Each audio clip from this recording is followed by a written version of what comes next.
স্কুলে কেন্দ্রীয় বাহিনীর উপস্থিতিতে শিশু সংসদ নির্বাচন। অবিশ্বাস্য হলেও সত্যি, 2024 লোকসভা নির্বাচন দোরগোড়ায়। রাজ্যের সর্বত্রই চলছে কেন্দ্রীয় বাহিনীর রোড মার্চ। আর ঠিক তখনই লক্ষ্য করা যাচ্ছে দক্ষিণ 24 পরগনা জেলার পাথর প্রতিমা ব্লকের উত্তরাবাদ অবৈতনিক প্রাথমিক বিদ্যালয় কেন্দ্রীয় বাহিনী দাঁড় করিয়ে চাইল্ড ক্যাবিনেট অর্থাৎ শিশু সংসদের ভোট অনুষ্ঠিত হলো। তবে এই কেন্দ্রীয় বাহিনীর জওয়ানরা স্কুল মনোনীত ছাত্রছাত্রী পাথর প্রতিমা ব্লক এর 15টি গ্রাম পঞ্চায়েতের যতগুলি অবৈতনিক প্রাথমিক বিদ্যালয় রয়েছে তার মধ্যে উত্তরাবাদ অবৈতনিক প্রাথমিক বিদ্যালয় স্বতন্ত্র স্কুলের 100% মাইনরিটি ছাত্রছাত্রী। প্রথম শ্রেণী থেকে পঞ্চম শ্রেণী পর্যন্ত 452 জন ছাত্রছাত্রী, শিক্ষক শিক্ষিকার সংখ্যা 9 জন।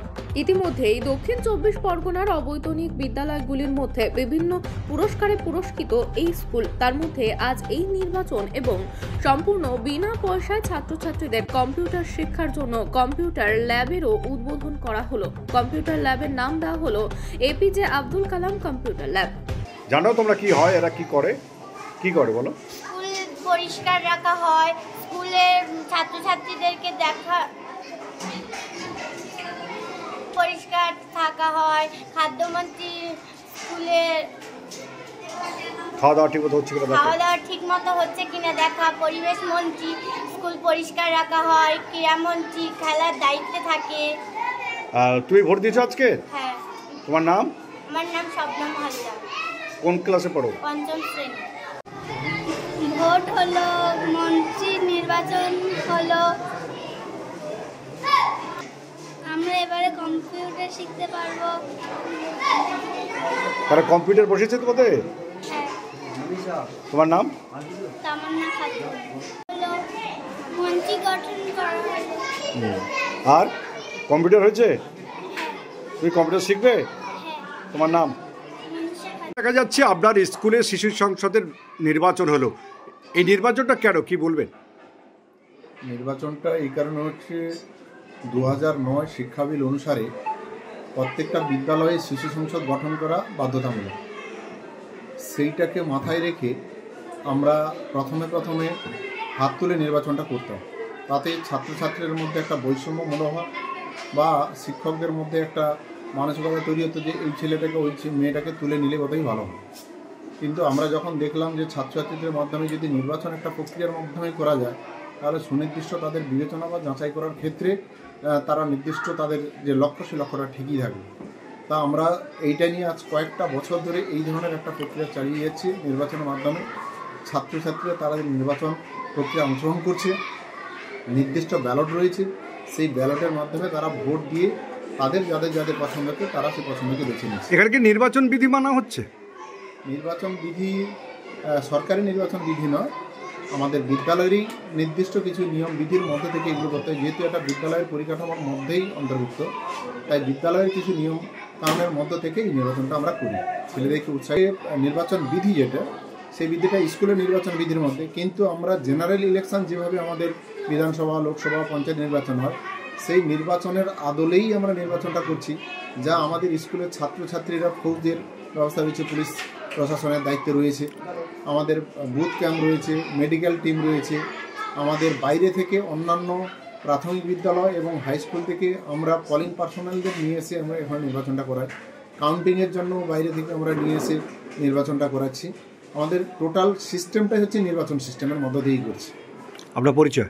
আমার নাম অজয় কুমার জানা, আমি উত্তরাবাদ অবৈতনিক প্রাথমিক বিদ্যালয়ের প্রধান শিক্ষক। স্কুলে কত ছাত্রছাত্রী?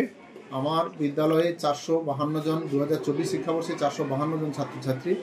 শিক্ষক শিক্ষিকা? আর শিক্ষক শিক্ষিকা আমাদের রয়েছে, আমাদের পার্মানেন্ট শিক্ষক রয়েছে 7 জন, প্যারা টিচার রয়েছে 2 জন। আমরা ইতিমধ্যে এই উত্তরাবাদ অবৈতনিক প্রাথমিক বিদ্যালয় পরপর 3 বার আমরা পাথরোধমা পঞ্চায়েত সমিতির নিরিখে আমরা প্রথম পুরস্কার অর্জন লাভ করেছি। 2016 সালে পাথর প্রতিমা পঞ্চায়েত সমিতি এবং দিগম্বরপুর অঙ্গীকারের সহায়তায় আমরা প্রথম পুরস্কার পেয়েছিলাম। 2017 সালে পাথর প্রতিমা পঞ্চায়েত সমিতির নিরিখে আমরা ব্লক সেরা হয়েছিলাম। এবছরই 2024 সালে এই 1 মার্চ পাথর প্রতিমা পঞ্চায়েত সমিতির নিরিখে আমরা পাথর প্রতিমা উত্তর চক্রে আবার প্রথম স্থান অধিকার করেছি। পাথর প্রতিমা ব্লকের মধ্যে গঙ্গাধরপুর, আমার গঙ্গাধরপুর অঞ্চলের মধ্যে এই স্কুলের যে অনুষ্ঠানগুলো খুব একটা সুন্দর হয়েছে যা চোখে পড়ার মতো। আমাদের এই স্কুল, আমরা চাচ্ছি এই স্কুলের যে সিস্টেমটা, এই সিস্টেমটা বর্তমান সমাজে 2024 সালে যেখানে শিক্ষার দিক থেকে মানুষ শিক্ষা নিতে গেলে বেসরকারিকরণ হচ্ছে, আমরা চাচ্ছি গ্রাম পঞ্চায়েতে তথা ব্লকে বিধায়ক সাহেব থেকে শুরু করে সমস্ত দিক দিয়ে আমরা দেখছি কীভাবে শিক্ষার মানটা উন্নয়ন করা যায় এবং গ্রামগঞ্জে সমস্ত স্কুল, প্রাথমিক স্কুল, এসএসকে সমস্ত জায়গায় আমরা শিক্ষার মানটা উন্নয়ন করার লক্ষ্যে আমরা চাচ্ছি এরকম প্রোগ্রাম আমাদের অঞ্চলের সমস্ত জায়গা করার জন্য এবং বাচ্চাদের তাদের মনের বিকাশ যাতে ঘটে, শিশু মনের বিকাশ যদি না ঘটে। এবং স্কুলের তরফ থেকে আমরা মাস্টারমশাইকে বলেছি যাতে গ্রামের যে বাবা মারা আছে, গার্জেন পক্ষ, তাদের সঙ্গে একটা সমন্বয় করে কিভাবে শিশু মনের বিকাশ ঘটানো যায়, এটা তার ফলশ্রুতি হিসাবে এই অনুষ্ঠানটা করা হলো।